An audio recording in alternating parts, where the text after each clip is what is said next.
Sveiki, bičiuliai, tai kaip įprasta noriu pasidalinti su jumis, ko tikėtis jau prasidėjusią savaitę, ko tikėtis, į ką atkreipdėmėsi. Taigi, bendrai tai šiandien, mėnulio užtemimas ir 3 dienos iki mėnulio užtemimo, 3 dienas po mėnulio užtemimo. Visada toks neramesnis laikotarpis, kada nerekomenduojama pradėti kažkokių tai svarbių darbų, veiksmų, gali jaustis didesnis nerimas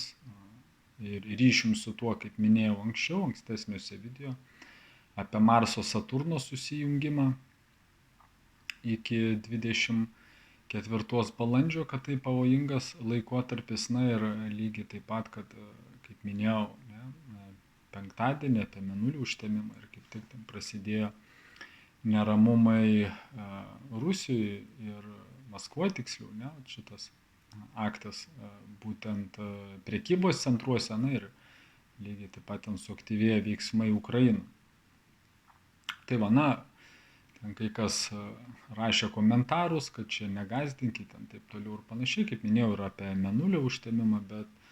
aš nieko negazdinu, mano nėra toks tikslas, ten gazdint baugint, tai tiesiog dalinuosi, lygiai tas pats, kaip kažkas, atrodo, ten sakytų, neikit per raudoną šviesą, neikit per raudoną šviesą ir kažkas tai, oi, mes jau ir eisim ten per raudoną šviesą, čia neaiškinkit. Tai tiesiog mano irgi tikslas yra dalintis, atkreipdėmėsi, mes kada, kaip sakiau, ne kartą, kada žinom, reiškia planetų judėjimą, būtent Vedų astrologija vadinasi, išvertų šviesa duoda tiesiog tokį aiškesnį supratimą, kas kaip ir kodėl vyksta, kad tiesiog mūsų įspėti, galbūt, kad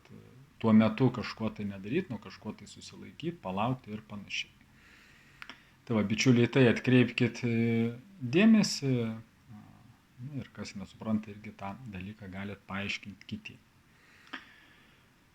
Tai va, ką mes turime šią savaitę, tai reiškia antradienis, vėlgi antradienis susijęs su Marsu, dėl to vėlgi Marsas nepalankioj padėty ir ši diena irgi gaunasi, kad labiau saugotis, kažkokių tai situacijų susijusių ten su važiavimu, su eismu kely, pavojingi kažkokie darbai, kaip ir įprastai rekomenduojami antradienį, bet kaip Marsas nepalankioj padėty, vertėtų būti atsargesniems. Taip pat visokie dalykai susiję darbas ten su ugnim ir panašiai. Kažkokių pavojingų situacijų antradienį reikėtų vengti būti atsargesniem. Palankiausia savaitės diena gaunasi trečiadienis ir kaip irgi buvau minėjęs anksčiau,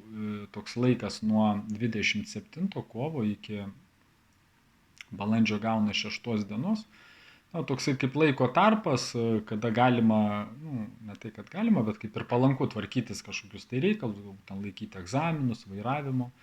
egzaminus, ten pirkti kažkokius daiktus susijusius, ten su buitinė technika, galbūt kompiuterį ir panašiau. Tokie susitarimai visokie, o tam laikotarpyje gali būti viskas kaip ir vykti sklandžiau. Bet aišku, yra tokios dienos, tarkim, reiškia, džesim vėl 28 dieną ketvirtadienis ir penktadienis vėlgi tos dienos dėl ketvirtos mėnulio dienos, reiškia, tos dienos gaunasi tokios ne visai palankios irgi kažkokiem tai svarbių, palankių darbų pradžiai, dėl to tom dienom kaip ir kažko tai naujo nevertėtų pradėti. Ir nuo penktadienio 29 dieną, penktadienis, tai vėlgi gausis nuo penktadienio iki sekmadienio, mėnulis bus silpnoj padėty, dėl to vėlgi tom dienom gali būti daugiau nerimo, baimių, tokių emocijų daugiau, gali būti pykčių ir panašiai. Tai tomis dienomis tenkitės praleisti ramiau. Šeštadienis bus tinkama diena, kovo 30, tokiam kaip darbų planavimui, meditacijai, susikaupimui, sveikatingumo procedūroms ir padėti irgi kitiem vargingiau už mus gyvenančiam žmonėm arba kažkiem tai skirti laiką dvasiniam, kilniem tikslam, tai būtų šeštadienis palanku. Ir 31 dieną, sekmadienis, tą dieną Venera pereina į Žuvų ženklą, bus savo stipriausiai padėty iki balandžio 23 dienos, bet turės įtaką iš Racho planetos, dėl to irgi negalės jinai būti tokioj pačioj stipriausiai ir būtent sutampa su tuo pavasariu, Reiškia, kad atgimsta pas visus ane jausmai, ten romantika, meilė ir panašiai. Tai va, daugiau tokių emocijų, palankus laikas kaip ir kūrybiniai veiklai, bet kadangi Venera turi įtaką iš Rakų planetos, tai tuo metu, kas pradėsite, ne, reiškia santykius, arba kas ieško antrosios pusės ir galvoja, nu, čia jau pavasarį sukursiu santykius, tai dėl Rakų įtakos, Rahu susijęs su iliuzijom, tai, reiškia, neskubėti, vertėtų neskubėti, atkreipti labiau dėmesį, ar aš nedarau kažkokių tai klaidų, ar čia ne per greitai, nu, tokių klaidų kaip anksčiau, ne, ar aš čia ne per greitai įsimyliu ir panašiai, tai tiesiog į tuos dalykus tam periode atkreipki dėmesį, nes Venera jinai gali duoti irgi norą tokį kaip labiau išlaidauti,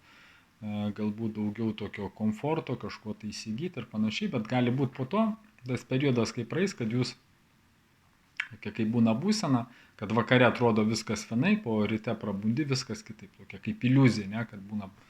atrodo, o čia viskas bus gerai, o po to galvoju, blemba, čia bereikalo aš tai padariau. Tai va, tai atkreipki dėmesį. Tai tokia bus savaitė, linkiu, kad jinai praeitų visiems sklandžiai, ramiai, būkit laimingi, jeigu jums visada šitos žinios naudingos. Kom dalinuosi, nepamirškite, pasidalinti su savo draugais, paspausti irgi follow mygtuką. Tai ką, būkit laimingi ir iki pasimatymo kituose video.